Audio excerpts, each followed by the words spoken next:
Atëherë jemi kështu bashkë në këtë blok të parë për të folur mbi një veprim që natyrisht ka marrë presidenti i Shteteve të Bashkuara të Amerikës Donald Trump, duke zgjatur edhe për një vit tjetër gjendjen e jashtëzakonshme në Ballkan, duke e cilësuar rajonin si kërcënim të pasigurt në fakt të pazakonshëm në fakt për sigurinë kombëtare dhe politikën e jashtme të Shteteve të Bashkuara të Amerikës.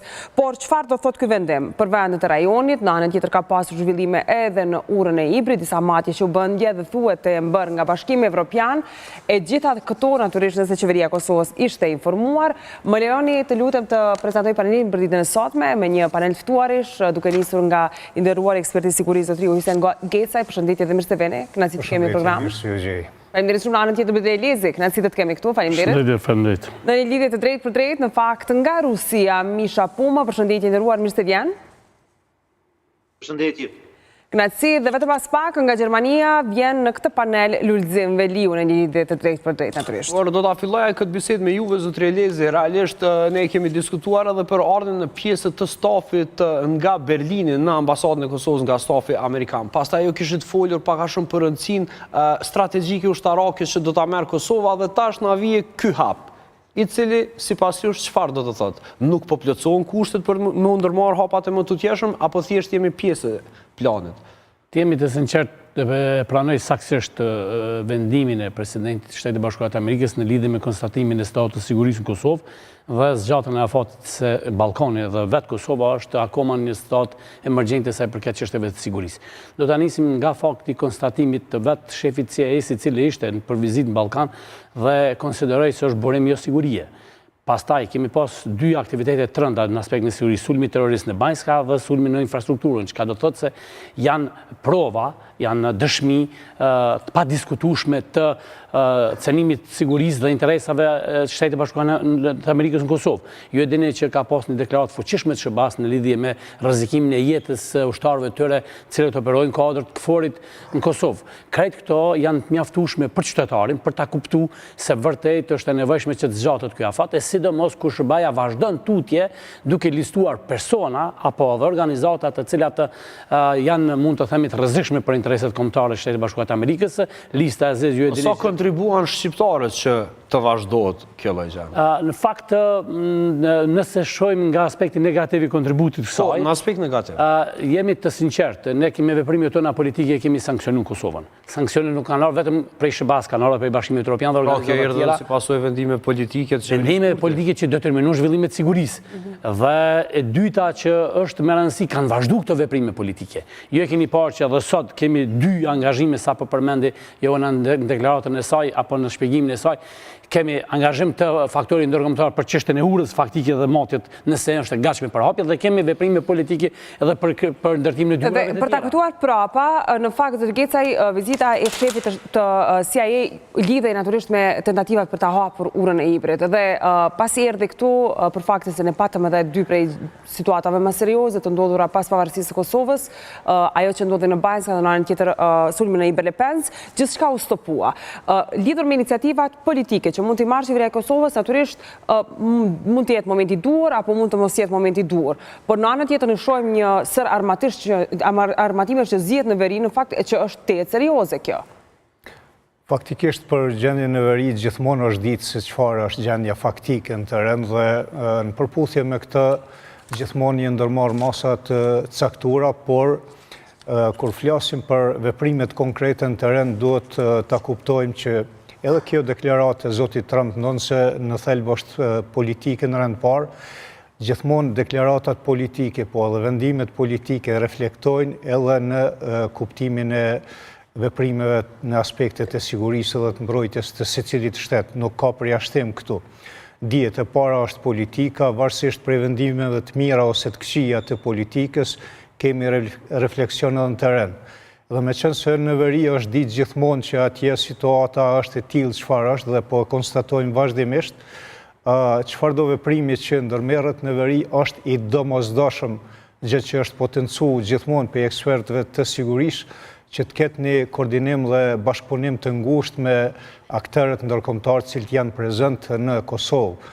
Për shkak se dihet shumë mirë që nga shlirimi i Kosovës dhe tërheqja e trupave serbe paramilitare, ushtarake dhe policore të Serbisë nga Kosova, ajo pjesë ka mbet një zonë pak sa më e ndjeshme, por faktori ndërkombëtar gjithmonë ka qenë i kujdesshëm me zhvillimet politike në rend parë në brenda territorit të Kosovës, duke i parë rrethonat dhe gradualisht duke lëshuar kompetenca institucioneve të Kosovës. Dhe ky lëshim gradual i kompetencave ka arrit deri aty sa veriu, më pastaj ka mbetë si një zonë e veçantë ku është kërkuar gjithmonë një koordinim i veçantë në mes të institucioneve vendore, edhe atyne politike, po edhe atyne të sigurisë, për t'i ikur dhe për shkallëzimit ose t'i iket, t'i shmangat një incidenti të mundshëm, sepse dihet shumë mirë që interesi i Serbisë gjithmonë ka qenë dhe është ende që Kosovën ta prezantoj si një shtet të pasuksesshëm, nëse ata e dinë fare mirë që për ndërhyrje me trupa direkt në Kosovë dhe për një luftë hapur në këto momente nuk janë kushtet të favorshme për ta, por gjithmonë rrinë gatshëm dhe në gjendje gatishmërie që në çfarëdo forme, qoftë politike ose edhe përmes grupeve terroriste, të ndërhyjnë her pas herë në Kosovë, sikur akte që i përmendi edhe Bedriu më herët që na ka ndodhur në vazhdimsi dhe pritet dhe ka mundësi që të ndodhen edhe më tutje. Por në një plotësim nëse mundem, te autorizimet, te mund të themi te kalimit apo faza që janë ushtruar bardhja, e autorizime në fushën e sigurisë nuk kemi autorizimet mjaftueshme. E para, ju e dini që s'ka autorizime për me operu forcat sigurisë Kosovës. E dyta, ju e dini për faktin që EULEX-i ju është vazhdu mandati i saj. EULEX-i nuk vepron në qytete tjera, në zona tjera me mandat sikurse vepron në veri, që do të thotë se kemi përkufizimin e autorizimit zbatimit ligjit në ato pjesë, dhe kjo është për faktorin ndërkombëtar. Jemi në qatë fazë të shkuar. Qatë fazë të shkuar vash edhe pse kemi regres, jo progres. E qartë, mirë, në fakt, ajo që kemi folur disa herë, naturisht është çështja e veriut, por vazhdimi i kësaj mase për Ballkanin është një taktik politike, apo ka fakte konkrete Amerika për ta bërë këtë? Le t'i urojmë mirë se ardhi fillimi i Xhuzi Veliut në program. Përshëndetje dhe mirë se vjen. Përshëndetje për ju. Dhe fjala për ty, Veliu, në fakt është taktizim, sepse në fakt një masë e tillë nuk është gjë e re, se është me dekada Amerika e shpall nga 2000-ta, pra ka shumë vite që e dekada që Amerika mban këtë qendrim për Ballkanin, se e tillë është në fakt situata. Por tani për tani, duke ditur që bota është në flakë, në zjarr, a mund të lidhet me zhvillimet atje kjo? Jo, unë mendoj se nuk ka të bëja pak me taktizimin, është një masë që Shtetet e Bashkuara të Amerikës e kanë marrë të disa vite, e njëjta gjë ka vazhduar edhe me presidentin aktual Trump, pasi që sipas mendimit tim gjithmonë në Ballkan ka rrezikshmëri të lartë për shpërthimit të situatës, qoftë përmes aksioneve apo akteve terroriste që mund të bëhet nga Serbia, që është një nga vendet më problematike në rajon, qoftë në Kosovë, qoftë edhe në Bosnjë, e pastaj duke parë edhe problematikën e Rusisë, e cila është e interesuar që në çdo mënyrë të kemi një vatër të re krize, jo vetëm në Ukrainë, por të kemi edhe në Ballkan, dhe unë mendoj se sikundër përgjigje për këtë është vazhdimi i asaj mase që tani më e ka marrë vendim. Por zotri Veliu, kur jemi tek masa dhe kur jemi tek siguria në përgjithësi në këtë pjesë të Evropës, ne shqiptarët sikur e kemi një përshtypje që ne gjithmonë i kontribuojmë as sigurisë dhe nuk vnon këto masa si pasojë veprimeve tona. Dhe tash më intereson të di se në këtë moment sa kemi kontribuar na që të zgjatet kjo gjendje. Ne si shqiptarë është fjala, jo vetëm kosovarët. Ja, ne si shqiptarë, jo vetëm si shqiptarë, po flasim kombi shqiptarë në përgjithësi, nuk është një komb luftë nxitës, nuk është një komb që ka bërë agresion ndaj të tjerëve, gjithmonë kemi qenë për shkak edhe të asaj të kaluarës historike. Kemi, zotri Veliu, që t'jem pak më konkret, ka pas disa ankesa për mos koordinim në mes të aksioneve të policisë të Kosovës dhe spektrin ndërkombëtar për i përmbledh kështu.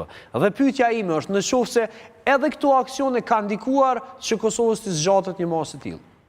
Ballkanin. Unë mendoj se po, është mëse e vërtet, në gjërat e tilla e kemi diskutuar në shumë debate të mëhershme, është fakt se në Kosovë kemi pasur veprime të njanshme, është fakt se kemi pasur veprime që nuk ka qenë mirë të koordinuara me faktorin ndërkombëtar, mirë po unë mendoj se kjo mos nuk është për atë arsye, por kemi arsye të tjera. Sakt, sepse ndërshkimin politik Kosova e ka marrë me sanksionet politike nga Bashkimi Evropian. Këtu po flasim për çështjet e sigurisë. Kosova asnjëherë nuk ka bërë një provokim të sigurisë. Unë mendoj se më tepër në këtë drejtim ka mund të ndikoj aksioni në shtatorin e vitit 23 kur kemi pasur aktin terrorist në Banska, por edhe aksioni... A ishte reakcion, zotri Veliu, a ishte reakcion, aksionin e morën serbët?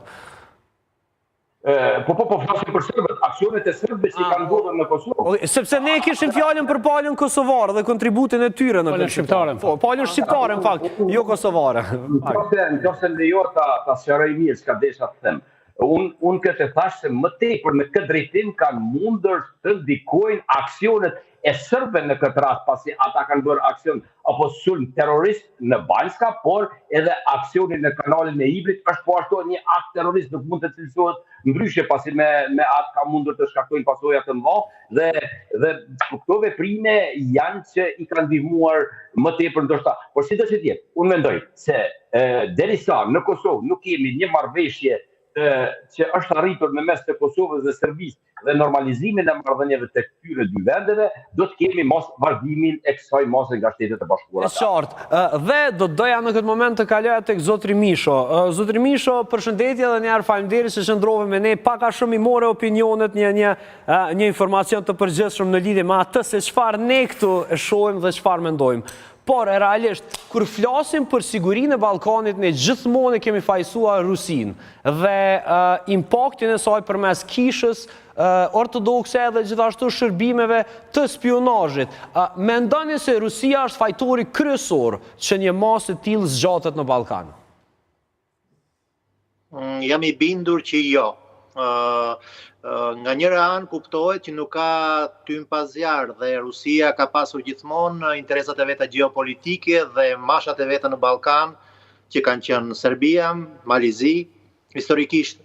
Ballkani gjithmonë ka qenë fuqi baruti dhe ngjerëtësi e tillë. Zgjata e këtyre masave nga Shtetet e Bashkuara të Amerikës është, për mendimin tim, është një shenjë e mirë, jo e keqe. Kjo tregon që Shtetet e Bashkuara të Amerikës në radhë të parë nuk e harrojnë Ballkanin, nga ana dytë dëshirojnë të mbajnë stabilitet në Ballkan, edhe në të tretën këto masa nuk janë drejtuar vetëm në drejtim të Kosovës, por edhe për vatra të ndryshme të rrezikshme në rajon, siç mund të jetë Bosnja, siç mund të jetë Maqedonia. Dhe Misha, pse janë të rrezikshme këto? Se kush i sponsorizon këto? Sponsorizojnë, juve e dini shumë mirë kush i sponsorizon, se e keni komshi. Po komshiun ton kush e mban më pas me direksione politike? Sigurisht që Rusia nëpërmjet kanaleve të veta, qoftë edhe me inteligjencën mendoj. Unë nuk kam fakte, kuptohet që edhe juve do ta kuptoni nga flas dhe sa mund të flas. Por megjithatë do flas. Po e kuptojmë zotri Puma dhe e respektojmë dhe të falenderojmë për këtë gjë. Faleminderit. Unë mendoj që sigurisht që shërbimet sekrete ruse kanë lidhje me domethënë kolegët e tyre në Serbi. Serbët janë faktor, le të themi, shqetësues për të gjithë Ballkanin, për popujt e Ballkanit, dhe do bëja një analogji ndoshta ashtu siç lindjen e mesme është Izraeli, në Ballkan është Serbia. Dhe kuptohet që mbas një shteti, domethënë si Serbia, ka mbështetje të Rusisë, megjithatë duhet thojë diçka që në momentin e tanishëm, sikur asnjëherë, Rusia është irrituar me sjelljet e Beogradit dhe të Vučićit, dhe në përgjithësi me politikën serbe në moment, me tendencën domethënë e qëndrimit në disa karige, me manipulimin dhe shitjen e armëve përsëri. Që e ndaloj Vučići këtë, pa thënë se ma kërkoi Rusia e ngjajshëm. Ata nuk ndalojnë asnjë gjë, ata vazhdojnë dhe shërbimi sekret rus përsëri në një mënyrë zyrtare, domethënë ka bërë një raport dje ku deklaroi që përsëri, domethënë Serbia vazhdon të tregtojë armë dhe pjesë këmbimi për predha, domethënë që shkojnë pastaj në Ukrainë, dhe ata e dinë shumë mirë ku shkojnë këto predha, tha shërbimi sekret rus në një domethënë deklaratë shtypi. Dhe indikoi dhe biles dhe kanalet nga shkonin, domethënë nëpërmjet Çekisë dhe Bullgarisë. Pra, kjo është e qartë dhe ata lanë të kuptojnë, po deklaruan që predhat serbe vrasin ushtarët rusë. Dhe zotri Puma, do të ndalemi këtu sepse shumë shekullore. sepse kemi, në base jemi të hapur të bashkangjitët se cili pas kësa ideje, por neve na interesojnë të dim, zotri Pumo, a do t'ja falë Vučićit këtë gjë? Duke ditur presionin e brendshëm dhe momentumin politik i cili gjindet mbretëror në fakt në Serbi në këtë moment. A është kjo momenti më i mirë për t'i dhënë fund në fakt Vučićit? Po flasim për palën ruse. Po të mendojmë të flasim qik nga ana e logjikës. Domethënë Rusia mendon dhe të zgjedhë të keqen më të vogël. Për momentin Vučići për ta ka ngjasa që është e keqja më e vogël, por jo le të themi për këdhelur i Kremlinit. Po të ishte ndonjë si puna e Dodik apo Vulin që e hoqën, me këtë rast edhe kjo tregon një tendencë të Serbisë për të orientuar në një kaf tjetër, që nuk e gjithashtu shfaqi pak kënaqësi Kremlini për këtë gjë. Këto gjëra domethënë kuptohet që kanalet e qartë, por Misha, në fakt ne të Tikica jemi dëshmitar se erdhe një alarm nga Bashkimi Evropian, një eurodeputet ngriti si alarm, natyrisht këtë retorikën për botën sërbe, dhe është një ide që fillimisht ishte proklamuar nga Milošević dhe më pas e njëjta politikë në Serbi në krye me Dodikun shkojnë e shpërfaqen dhe kanë tendenca për këtë. Dhe përderisa nuk ka një ndërshkim për këtë ide, propozim, projekt, synim të Serbisë e Bosnjës, Trump natyrisht që do duhej, apo Amerika, pavarësisht ka president, do duhej ta shpallte këtë zonë Ballkani si një zonë pa sigurie. Por nuk ka asnjë ndërshkim për retorikën serbe, po as atë të Dodikut.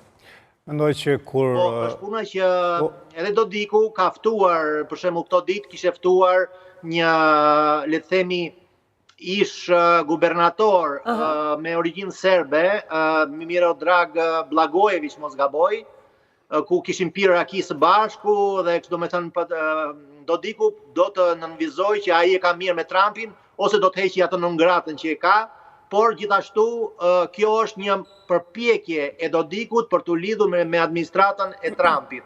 Nga ana tjetër Trumpi deri në momentin nuk ka nuk ka treguar luhatin në qëndrimit e tij. Edhe s'ka pasur kohë, edhe mundësi mbas edhe dëshirë. Por prapse nuk ka ndryshuar gjë dhe ka huje politikës amerikane në Ballkan është i pandryshuar. E qartë, zotri Gecaj, një mendim për këtë? Faktikisht situata të cilën ju e përshkruat është e tillë dhe jemi në këtë situatë çfarë ne e dim mas miri këtu në Ballkan dhe në Kosovë në veçanti, por kur ka deklarata të tilla sikur ajo për botën serbe e tjera dhe qëndrimi partnerëve tonë dhe miqve tonë ndërkombëtar, nuk shikohet njësoj sikur që e shikojmë ne me atë emergjencën tonë. Për shkak se ata e shohin këto deklarata i shohin si një proces. Nuk është një diçka që jep efektin direkt me njëherë në teren, sepse ai efekt edhe ndikimi këtyre ideve serbe në Ballkan është një temë shumë e vjetër, e cila tani vetëm se është përforcu. Por ata e trajtojnë këtë sikur një proces i cili duhet me preventiv të parandalohet dhe preventiva janë shpesh vetëm deklaratat pa ndërmarrë diçka konkrete në teren. Masat konkrete ndërmerren vetëm atëherë kur shihet që ky efekt ndikon direkt edhe me çështje të ndryshme të sigurisë brenda territorit Ballkanit, në këtë rast në Bosnjë Hercegovinë ose në Kosovë edhe Maltëzi. E qartë, por një datë e nxehtë është paralajmëruar 28 qershori që në fakt përkon me Vidovdanin dhe sot në fakt ne kemi një vendim të një prej gjykatave të Kosovës që ka ndaluar më pas bartjen e simboleve serbe, natyrisht sepse me të njëjtat është abuzuar. Zoti Geca, ne kemi parë pankarta, kemi parë harta provokuese. Elize, shihni ju se çfarë parashikimi keni në fakt për të premten, të shtunën, këtë vikend që Jani vetëm pak them mbrapa. Mos të harrojmë 26 qershor 2001 është marrë masa Shtetit Bashkuar Amerikës. Dhe kjo ka ndodhur pikërisht, më kujtohet në atë kohë kam qenë me forcat inteligjencë amerikane në teren. Kam qenë i përfshim, prandaj duhet t'jap kontributin tim.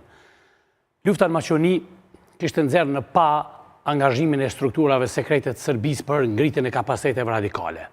Më kujtohet shumë mirë që në trevat e Maqedonisë ishin paraqit grupe ekstreme radikale dhe Filip Rossi ishte personi i angazhuar i Shtetit Bashkuar të Amerikës për ta konstatuar situatën e rëndë.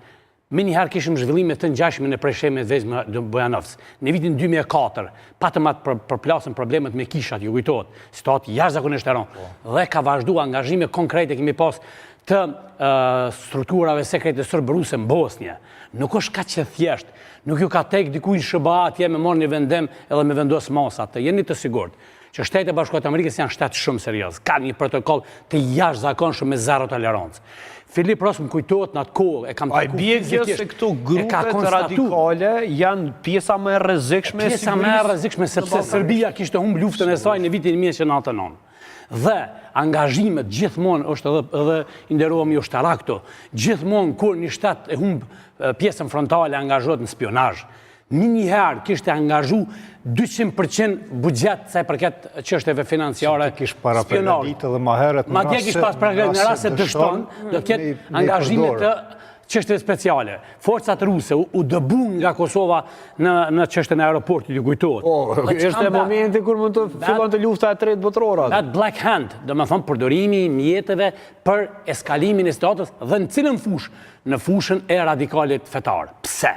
Sepse SBA-ja ishte goditur nga partnerët e Serbisë se po e mbështet një vend ku është burim jo sigurisë dhe bazohet në çështje radikale. Dhe kjo ka vazhdu edhe me Bosnjën, ka vazhdu edhe me pjesën. Po, i kemi po, është një prej formave dhe zot Rigesa, dua ta bëj një pyetje pak personale. Është pikërisht a jeni duke vazhdu këtë luftë që latë në 99-ën tash me këto aktivitetet e tua kundër radikalizmit, sepse jeni një ndër personat e zëshëm ndaj radikalizmit në përgjithësi, po edhe rrymave fetare në veç. Ajo aktivitet nuk është ndërprej për janës tonë asnjëherë. Sa s'është mbështet ndërprej e kundër. Sigurisht, sepse ne kemi ditë edhe në atë kohë që ajo tentativa që edhe në luftë të përdoren këta element të islamit politik që po e quajmë, sepse këtu duhet për opinionin të jemi të qartë. Islami është përdor prej elementeve radikal të ndryshëm me ose pavedije, por një pjesë ata që udhëheqin kryt janë shumë të vetëdijshëm çka po bojnë. Edhe e din synimin shumë mirë. Flitet edhe për shumat të majmet parove. 25 shoqata humanitare të lindjes mesme kanë ardhur. 12 për të janë shpallë terroristë për SBA-s. Po. Come on, njeri. 25 kanë ardhur, 12 janë shpallë terroriste. Organizata islamike janë vendosur në Kosovë. Madje 12 për të sot janë shpallë organizata terroriste për SBA-s. Janë dëbu prej Kosovës, ju kujtohet. Këto janë simptomat qarta, element qartë, që ajo luftë nuk është ndërprej asnjëherë, po edhe aktiviteti jo nuk guxon të ndërpritet asnjëherë. Sidomos ne që e kemi pa çka po ndodh edhe gjatë luftës, edhe pas luftës, dhe po e shohim që ai element është forcu shumë me këto organizata që e përmeni zotriu deri më tani dhe të cilat e kanë gjetë një vakum institucional në Kosovë në periudhën kur ka qenë UNMIK-u në atë kohë, dhe institucionet tona vendore, shqiptarët nuk kishin kur gjëndorë që të ndërmarrin masa në start të ndërpresin këto. Dhe tani ato e kanë shfrytzu që atë periudhë gjendjetranë emergjente dhe jenë forcu si element dhe ana shpirtnore kur kapet si element dhe sociale është shumë e rrezikshme se çfarë do veprimi tjetër si akte terroriste. Edhe një fakt du ta plotësoj. Pikërisht në 2005-ën ju kërkoj falje nëse pjo ndërhyj për të mirë, qëllimin e mirë. Pikërisht 2005-ën, se këto ditë ka qenë aktive. Demo Berisha, njëri ndër protagonistët kryesor të zhvillimeve, pensionohet nga Ushtria e Jugosllavisë. Dhe themelon organizatën Matrica shqiptare. Matrica shqiptare. Ku vetë ka deklaru që ka pas dikun 80.000 antarë dhe ka shpenzu një buxhet deri 10 milion euro, buxheti i morë nga 10 milion euro vjetor apo 2005. Ka fillu organizata e ti, edhe me një buxhet që ka shpenzu në baza vjetore dikun deri në 10 milion euro, për organizimin e të drejtave shqiptare gjëja në Ballkan. Dhe ku ka operu? Ka operu Shkup. Pra përmi 200 milion euro për bjen deri në këtë vetë që janë shpenzu. Dhe ku ka operu? Dëgjom shumë interesant. Ku ka operu? Në zonën e përgjithësisë amerikane. Hani Elezit, Kaçaniku, Vitia, Gjilani dhe Kamenica. Ku i kemi pjesëmarrësit më shumë të luftrat e huaja për llogaritësisë? Pikërisht në ato vende. Kemi të sinqert, për hir qytetarëve të Republikës së Kosovës. Pjesë e administruar nga kanë dash me godit që një gjë dihet. SBA-ja ka mbështet lirinë e Kosovës dhe kanë dash me godit SBA-n se ke mbështet terrorizmin. Ju e dini që në 11 shtator 2001-shës deklaratat e para të Serbisë kanë qenë rreth asaj se në këto veprime dyshohet se ka edhe persona shqiptar. Madje për hir të publikut ishte arrestuar një shqiptar mashionist në vitin 2004 nga autoritetet në Afganistan amerikanë dhe ishte mbajtur një person i cili më vonë mbetet njëri ndër personat më të rrezikshëm në Ballkan sa i përket ekstremizmit, radikalizmit islam.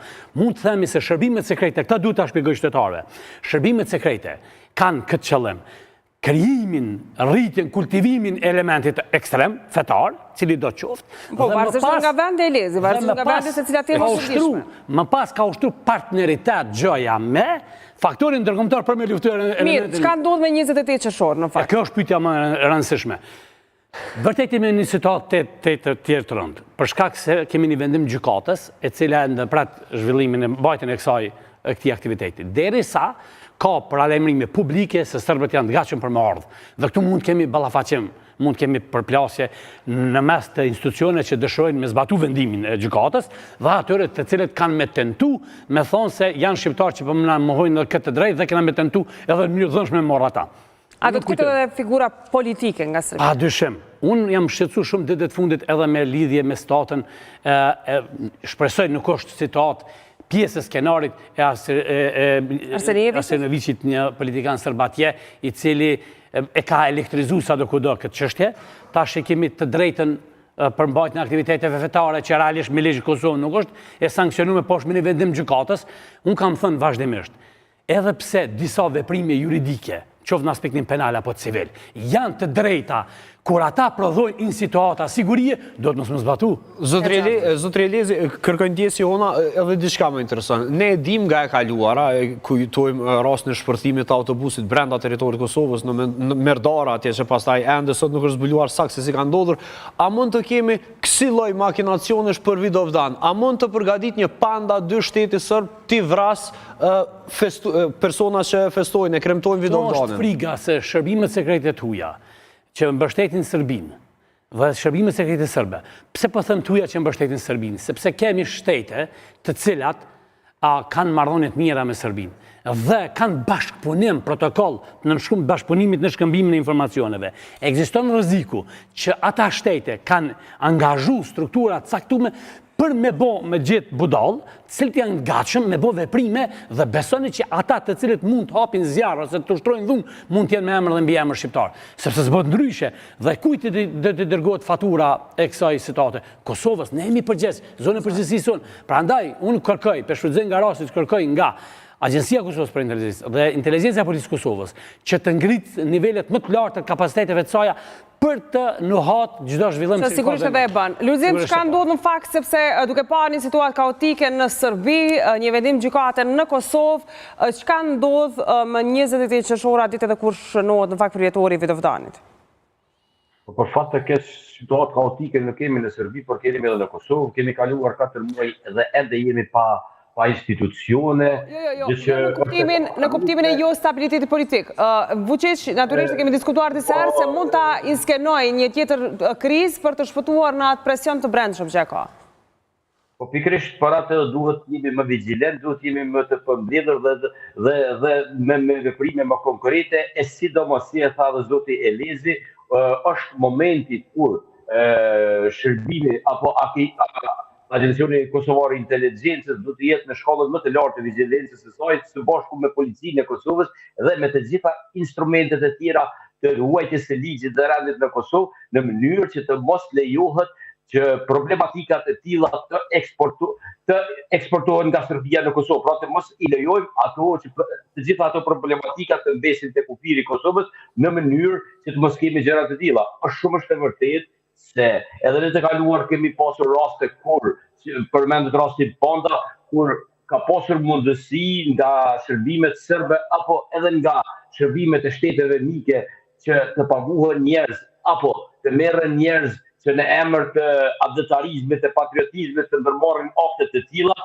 Po unë mendoj se tani nuk është ai moment dhe unë mendoj që të gjithë duhet të jemi shumë vigjilent në këtë pikë, duhet t'ju bëhet të gjithëve me dije se çdo veprim që është në kundërshtim me ligjet, me ligjet e Republikës së Kosovës është kundër interesit të Kosovës, pra aty duhet të jetë vetëm policia dhe shërbimet shtetërore që e mbrojnë rendin e ligjit për të arritur të ruajtur qetësinë në mënyrë që të mos kemi eskalim dhe trazira të mbesin në Beograd, të mos vinë në Gazimestan apo në kudo qoftë në Kosovë. Dhe duke marrë parasysh zotri Pumë, sepse kohët e fundit të ka rënë të jesh shumë dhe e kupton shumë saktë se çfarë po ndodh edhe në Serbi, duke marrë parasysh se jeni i involvuar në situatën aktuale, sa i konvenon realisht hapja e një vatre të re në këtë moment Rusisë? Absolutisht jo. Rusia ka të ngjarë që i ka ndarë shapin me sheqerin, është tërhequr nga lindja e mesme dhe po i përqendrohet plotësisht konfliktit të Ukrainës dhe interesimi dhe interesi numër 1 i Rusisë tashti është Ukraina me gjithë meselet që ka, ndërsa çështja e Ballkanit kuptohet që janë tentakulat e Moskës gjithmonë të prezente, i është interesi gjeopolitik i Rusisë nuk është fshirë dhe nuk do fshihet kur, miqësinë historike me popullin serb ata e nënvizojnë vazhdimisht. Mirë po, përsëris dhe njëherë që me Vučićin nuk po shkon gjithçka ashtu si duhet dhe biles edhe sot zëdhënësi i Putinit Peskov deklaroi që nuk parashikohet ndonjë bisedë me Vučićin këto ditë. Po në qoftë se Vučići nuk i shkon për dorë atje. Ai është edhe ashtu në protesta, është edhe në presion.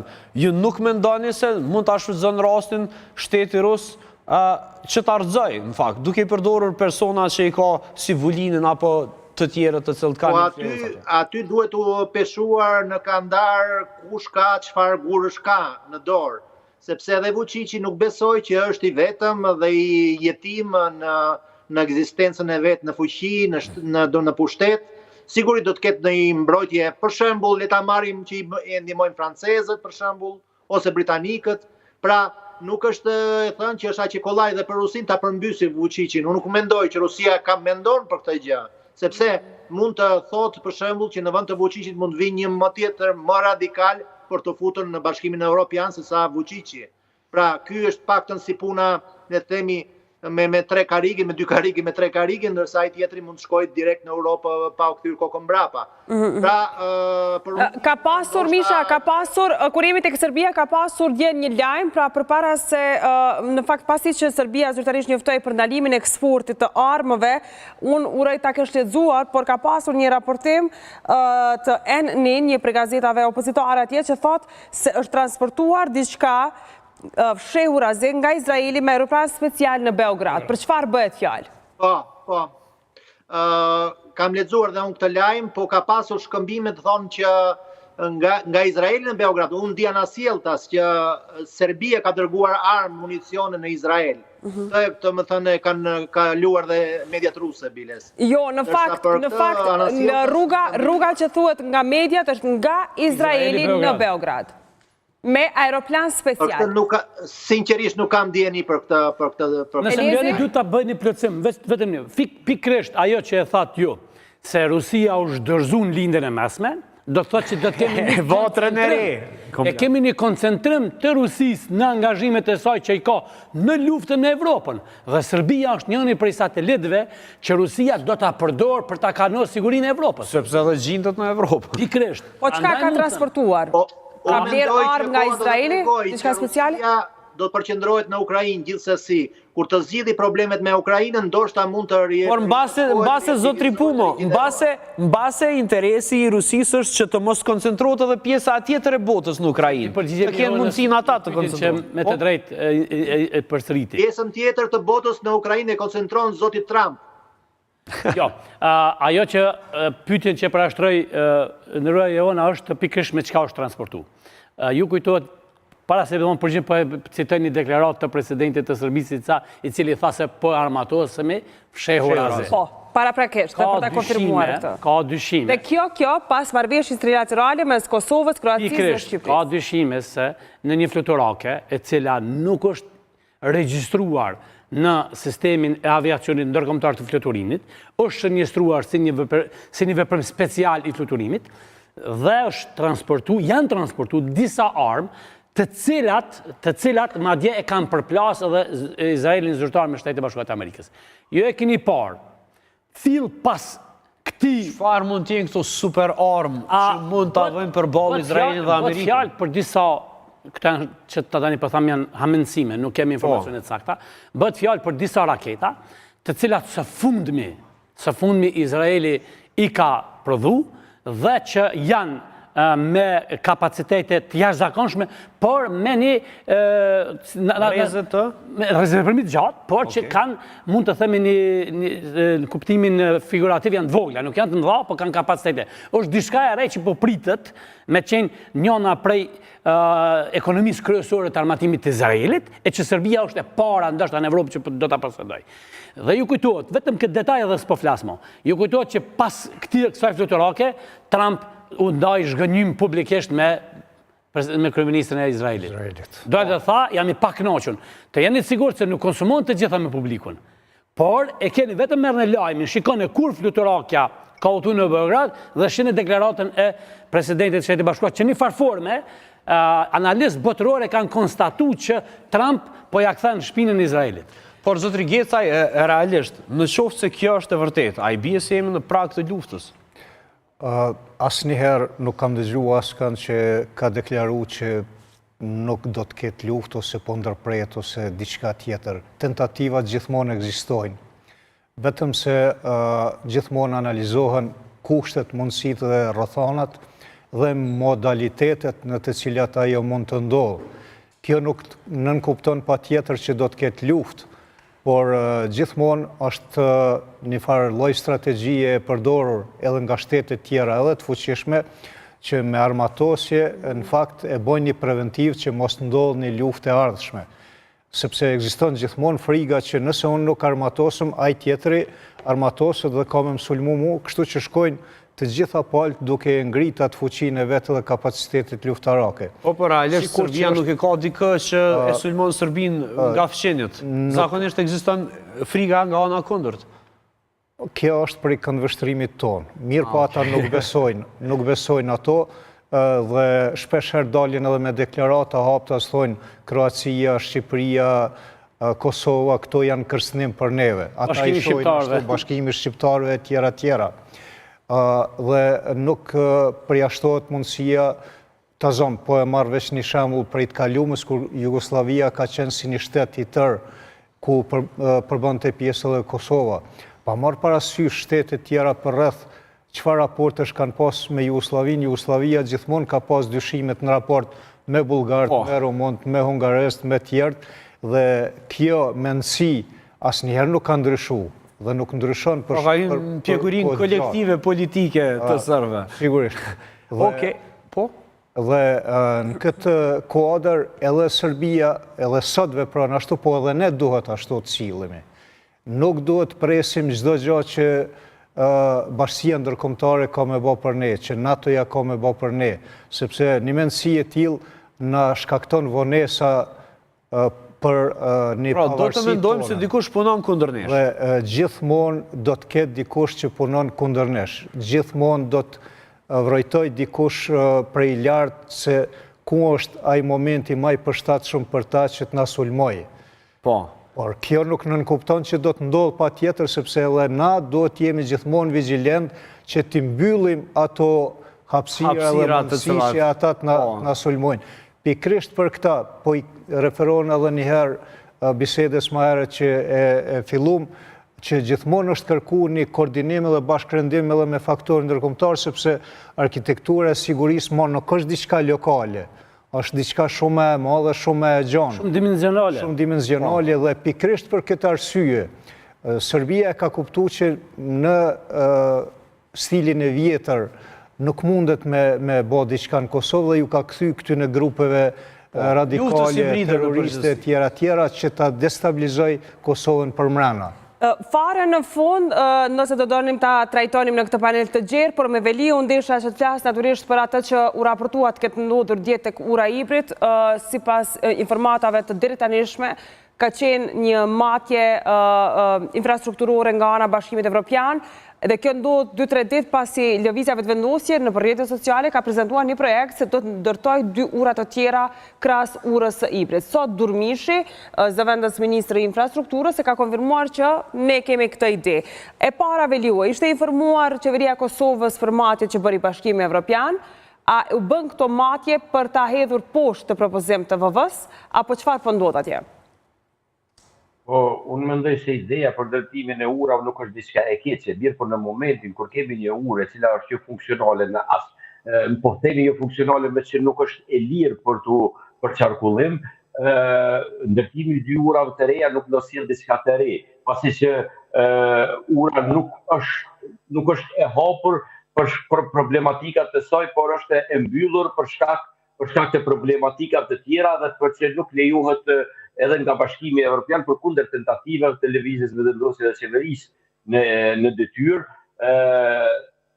Pra, është dashur një koordinim i mirë dhe në momentin që ata thanë se do bëjmë 2 ura të reja, kemi edhe matjet që bëhen nga Bashkimi Evropian dhe sipas të gjitha matjet që është bërë, ura momentalisht është shumë në rregull dhe është funksionale dhe mund të funksionojë me kapacitet të plotë. Pra, unë mendoj se qeveria e Kosovës para se të vendosë për ndërtimin e urave të reja, është mirë që të koordinohet me faktorin ndërkombëtar, me miqtë tanë dhe me të gjithë ata që janë rreth asaj ure në mënyrë që hapja e urës të jetë për bashkim dhe unifikim e jo për ndarje dhe trazira të reja.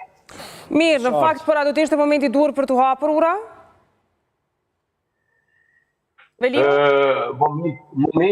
Momenti çdo herë kur ka koordinim, momenti bëhet për të hapur. Kështu që unë mendoj që para se gjithash përkundër gjithë asaj që ka ndodhur, përkundër gjithë asaj çfarë po ndodhet, po shohim çdo ditë qeveria, por edhe subjektet politike është dashur të jenë më aktiv me qytetarët sërbë në pjesën veriore të Kosovës dhe duhet t'i trajtojmë si pjesë e jona, pasi që ata janë pjesë e Kosovës në mënyrë që ata të mos manipulohen dhe keq përdoren siç janë duke u manipuluar e keq përdorur nga lista srpska, pra përmes listës srpske nga presidenti i Serbisë Vučić. Një përgjigje këtë pyetje. Testimi i urës nga autoriteti ndërkombëtar në Kosovë, i cili dha 2 mesazhe.